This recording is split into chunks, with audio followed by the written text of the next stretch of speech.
27 फरवरी 2002। उस दिन एक ट्रेन में थे कुछ हिंदू पिलग्रिम्स और गुजरात के एक शहर गोधरा में उस ट्रेन में आग लगाई जाती है, जिससे करीब 60 लोगों की हत्या हो जाती है। और उसके बाद हमें ये देखने को मिलता है। इन दंगों में हजारों मुस्लिम्स और हिंदूज मारे जाते हैं। पर उस वायलेंस के दौरान ऐसी भी कुछ जगह थी जहां एक्चुअली इतनी मारामारी नहीं हुई थी। जैसे अहमदाबाद और सूरत को कंपेयर करते हैं। 2002 में दोनों शहरों में करीब 13% लोग मुस्लिम्स थे, पर जहां अहमदाबाद में दंगे करीब 24 दिनों तक चले थे और 300 लोग मारे गए थे, सूरत में दंगे करीब 6 दिन चले थे और बस करीब 10 लोग मारे गए थे। टाइम्स ऑफ इंडिया ने कहा था कि सूरत एक ओएसिस ऑफ पीस है, मानो जैसे जलते रेगिस्तान के बीच एक ठंडे पानी का तालाब। तो अब क्या कारण था जिसकी वजह से अहमदाबाद में हमें इतना वायलेंस देखने को मिला पर सूरत में नहीं? अब इस क्वेश्चन का आंसर हमारे लिए बस 2002 की मिस्ट्री ही सॉल्व नहीं करेगा, पर हमें एक आइडिया दे सकता है जिससे हम इंडिया में हिंदू मुस्लिम टेंशन्स कम कर सकते हैं। कि नस्लों का करे जो बंटवारा, रहबर वो कौम का ढोंगी है। और क्या खुदा ने मंदिर तोड़ा था या राम ने मस्जिद तोड़ी है?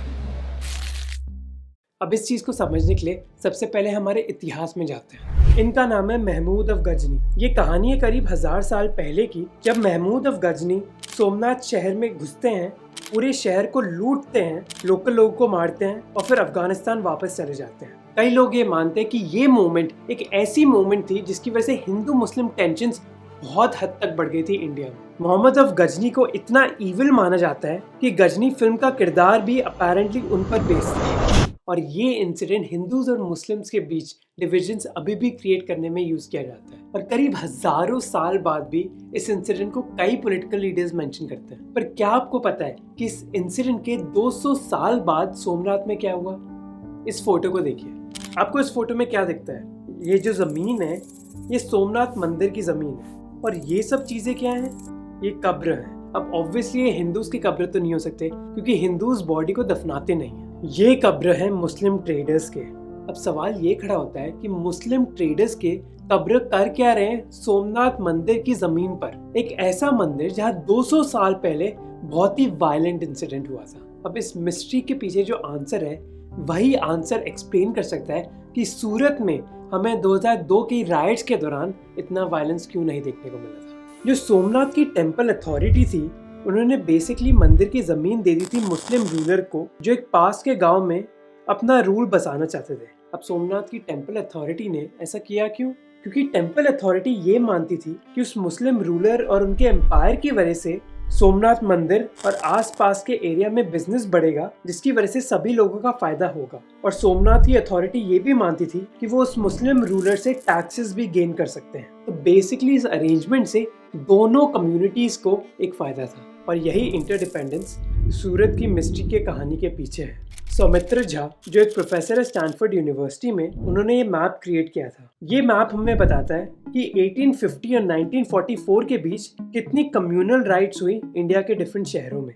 इस मैप में जो वाइट डॉट्स हैं वो ऐसे एरियाज हैं जहां एक भी दंगा नहीं हुआ। और इन सभी शहरों के बीच कॉमन चीज क्या थी? ये सारे शहर इंपॉर्टेंट ट्रेडिंग हब्स थे जहां हिंदूज और मुस्लिम्स डिफरेंट चीजों पर काम करते थे। और सौमित्र झा ने बताया कि जिन टास्क पर हिंदूज और मुस्लिम्स काम करते थे वो बस नॉर्मल चीजें नहीं थी, उनके 2 कैरेक्टरिस्टिक्स है, कॉम्प्लीमेंट्री और स्पेशलाइज्ड। अब आप पूछोगे कि इसका मतलब क्या है? इमेजिन करिए कि मुस्लिम्स लेफ्ट शू बना सकते हैं और हिंदूज राइट शू बना सकते हैं, और दोनों ही शू बनाने के लिए आपको लंबी ट्रेनिंग लेनी पड़ती है, जिसका ये मतलब है कि हिंदूज के लिए लेफ्ट शू बनाना और मुस्लिम्स के लिए राइट शू बनाना बहुत मुश्किल है। इसका मतलब है कि ये दोनों टास्क बहुत स्पेशलाइज्ड है। और कॉम्प्लीमेंट्री का क्या मतलब है?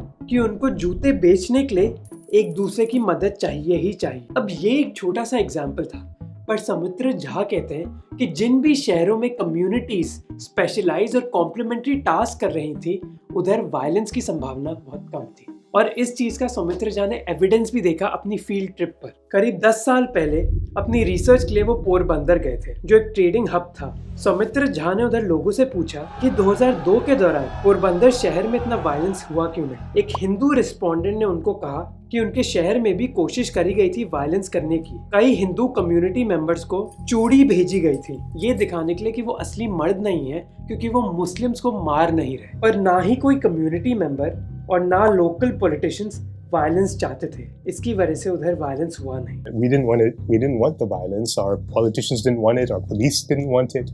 So there was no violence. Whereas, in Ahmedabad, things were quite different, and there was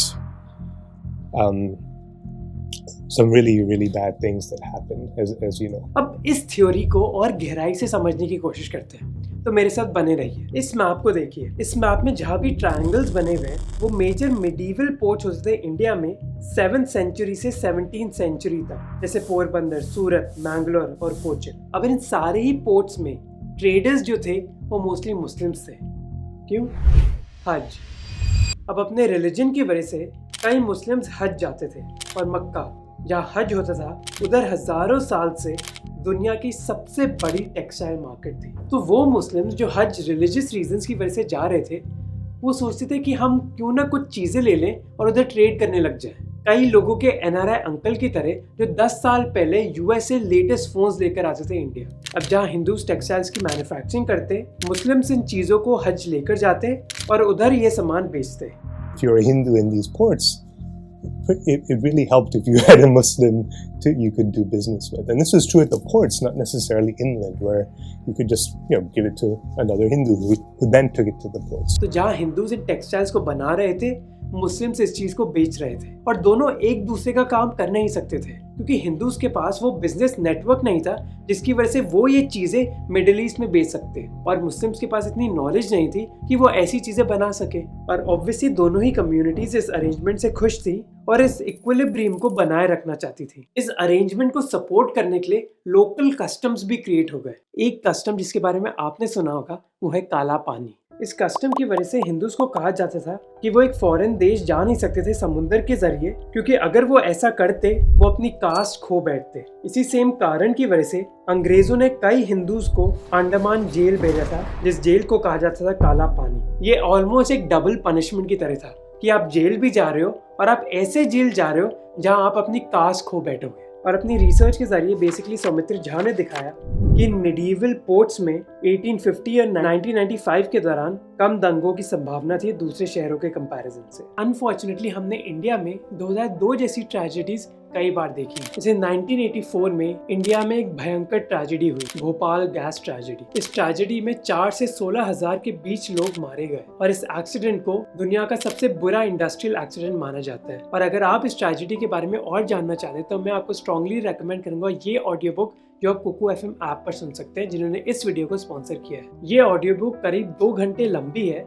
और इसमें 12 डिफरेंट एपिसोड्स हैं जो इस इंसिडेंट की गहराई में जाते हैं। इस ऑडियो बुक के अलावा आप कई और ऑडियो बुक सुन सकते हो कुकू FM ऐप पर कई डिफरेंट इंडियन लैंग्वेजेस में। कुकू FM ऐप के जरिए आप एक लर्निंग माइंडसेट डेवलप कर लेते हो, क्योंकि कुछ ही टाइम में आप कई बुक सुन सकते हो। कुकू FM ऐप पर कई ओरिजिनल पॉडकास्ट और ऑडियो बुक्स है, और सबसे अच्छी बात है कि ये ऐप बहुत ही अफोर्डेबल भी है। उनका एनुअल प्लान बस 399 रुपीज का है, जो एक फिजिकल किताब की कीमत से भी कम है। और आपके लिए वो एक एक्सक्लूसिव 50% डिस्काउंट भी दे रहे हैं अगर आप मोहक 50 कूपन कोड यूज करोगे तो, और ये कूपन कोड पहले 250 लोगों के लिए वैलिड है। तो डिस्क्रिप्शन में जो लिंक है उसको क्लिक कीजिए और आपको जरूर चेकआउट कीजिए। अब वापस जाते हैं अपने वीडियो पर। और इन दोनों कम्युनिटीज में ऐसे बिजनेस रिलेशनशिप्स आज भी आप कई शहरों में देख सकते हो। लखनऊ की फेमस चिकन एम्ब्रॉयडरी के बारे में आपने सुना होगा।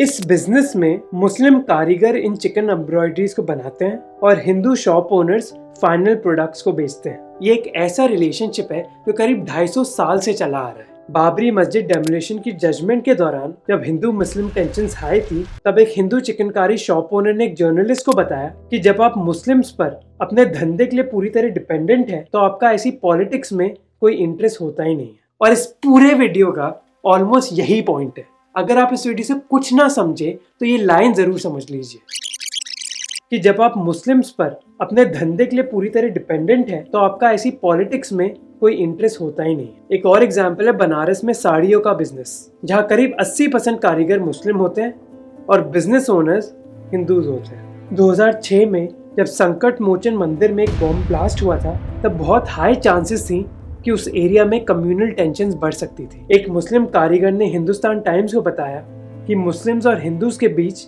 कोई भी इस एरिया में प्रॉब्लम क्रिएट नहीं करना चाहता, और इस चीज की वजह से उस एरिया की पॉलिटिक्स पर भी एक बहुत बड़ा असर पड़ता है। जैसे इन मैप्स को देखिए, पिंक कलर है कांग्रेस का और येलो कलर है बीजेपी का। सौमित्र झा ने दिखाया कि 2002 के दंगों के बाद वो शहर जो मिडीवल ट्रेडिंग हब्स होते थे, उधर ज्यादा संभावना थी कि बीजेपी का वोट शेयर गिर जाएगा, जबकि अहमदाबाद में पिक्चर बहुत अलग थी। दोनों हिंदूज और मुस्लिम्स गोल्ड, सिल्वर और कॉटन की बुनाई के बिजनेस में इन्वॉल्व थे, और क्योंकि वो सेम चीज कर रहे थे, उनके पास इतना इंसेंटिव नहीं था कि वो एक दूसरे के साथ घुल मिलेंगे। जैसे इस फोटो को देखिए, ये फोटो एक कम्युनिटी एंट्रेंस है ओल्ड अहमदाबाद में। आप देख सकते हैं कि इधर एक गेट है जो रात में बंद हो जाता है और जिसके बाहर कोई पहरा देता है, और ये चीज एक अंदेशा देती है कि बेसिकली दोनों कम्युनिटीज एक साथ ना रह रही थी और ना काम कर रही थी, और दोनों के बीच एक बहुत बड़ा मिसट्रस्ट था। They used to be fortified. They used to close the gates. They used to have guards posted on to kind of make sure that things didn't happen, largely because they were competing with one another. Whereas in Surat, in Porbandar, in Jamnagar, many of these old medieval places, these port towns, Hindus and Muslims work together. Amy Chua एक political researcher के हिसाब से जब भी minorities वही business करती हैं जिसमें मेजॉरिटी भी इन्वॉल्व होती है, तो कई बार वो एक वायलेंस का शिकार हो जाती हैं, और ये समझना इतना मुश्किल है नहीं। जैसे सौमित्र झा कहते हैं कि वायलेंस एक बहुत अच्छा तरीका है अपने कंपटीशन हटाने का। तो अगर आपका कंपटीशन उसी बिजनेस में इन्वॉल्व है जो आप कर रहे हैं, किसी भी वायलेंस के बाद आपका कंपटीशन कम हो जाएगा और आपका बिजनेस बढ़ जाएगा। अब सबसे बड़ा सवाल है कि ये चीज़ सूरत में चली, ये चीज़ लखनऊ में चली, पर ये जो अरेंजमेंट्स है हिंदूज और मुस्लिम्स के बीच, ये ऑर्गेनिक थे। किसी ने मजबूर नहीं किया कि चलो मुस्लिम लोग तुम अपना कारीगर का काम करो और हिंदू लोग इस चीज़ को बेचेंगे, ऐसा नहीं हुआ था। तो हम इस चीज़ को और जगह कैसे इम्प्लीमेंट कर सकते हैं? पर इनफैक्ट कुछ लोग इनिशिएटिव उठा रहे हैं और इन चीज़ों को इम्प्लीमेंट करने की कोशिश कर रहे हैं। जैसे विवेक गर्ग, जो एक एक्स आर्मी मैन है और जिन्होंने एक इनिशिएटिव स्टार्ट किया इंडिया में कम्युनल टेंशन्स को कम करने के लिए। उनके एक इनिशिएटिव ने मुस्लिम, मणिपुरी और नागा क्रिश्चियंस को टारगेट किया जो मणिपुर की एक वैली में रहते थे और कई टाइम से एक मुठभेड़ में थे। विवेक ने इन दोनों कम्युनिटीज की महिलाओं को शॉल बनाने के लिए कहा और एक शॉल बेचने का बिजनेस स्टार्ट किया। अब इस बिजनेस के लिए उनको दोनों कम्युनिटी की कोऑपरेशन चाहिए थी, और विवेक के इस इनिशिएटिव की वजह से दोनों कम्युनिटीज जो बहुत टाइम से एक दूसरे के खिलाफ लड़ रही थी, अब सडनली एक दूसरे के साथ काम करने लग गई थी। और अगर ये विवेक कर सकते हैं अपनी छोटी ऑर्गेनाइजेशन के साथ, तो यही चीज़ बिजनेसेस और हमारी सरकारें भी कर सकती हैं अगर वो चाहें तो। अब ये सोल्यूशन तो ऑर्गेनाइजेशंस या फिर गवर्नमेंट्स कर सकती हैं। एक पर्सनल लेवल पर भी हम सब एक चेंज ला सकते हैं, और वो हम चेंज ला सकते हैं डीप कैनवसिंग टेक्निक को यूज़ करके। अब इस चीज़ को सुनकर ज़्यादा कंफ्यूज मत होइए, ये एक साइकोलॉजिकल टूल है। इसका मैं आपको एक एग्जांपल देता हूँ। मान लीजिए कि दो व्यक्ति एक दूसरे के साथ बात कर रहे हैं, रामू और राजू।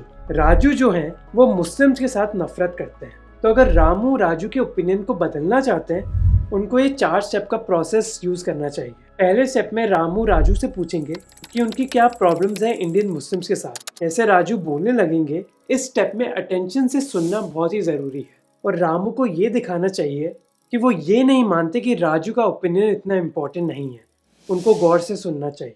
दूसरे स्टेप में रामू राजू से पूछेंगे कि क्या उनको कभी एक मुस्लिम को अच्छी तरह जानने का मौका मिला है, और अगर मिला है तो क्या उस मुस्लिम व्यक्ति ने उनके साथ एक डिस्क्रिमिनेशन की स्टोरी शेयर करी थी। अगर राजू ना कहते हैं तो रामू फिर राजू से पूछेंगे कि क्या वो एक खुद के पर्सनल एक्सपीरियंस के बारे में बता सकते हैं जहाँ उन्होंने डिस्क्रिमिनेशन फेस किया है उनकी आइडेंटिटी की वजह से। रामू फिर उनको गौर से सुनेंगे और फिर फाइनल स्टेप में एक ऐसी स्टोरी के बारे में बात करेंगे जहाँ एक मुस्लिम व्यक्ति डिस्क्रिमिनेशन से गुजरे थे, और इस कॉन्वर्सेशन के एंड में एक ऐसी संभावना है कि राजू का ओपिनियन बदल जाएगा इंडियन मुस्लिम्स के बारे में। और ये बस मेरा मानना नहीं है, 2 रिसर्चर्स ने इस डीप कैनवसिंग टेक्निक को स्टडी किया है अमेरिका के कई कॉन्टेक्स्ट में, और उन्होंने देखा कि ऐसी टेक्निक को यूज़ करने के बाद लोगों का ओपिनियन बहुत हद तक बदल जाता है। और ये चीज़ करने के लिए इम्पॉर्टेंट बात यह है कि आप दूसरे व्यक्ति को जज नहीं कर रहे।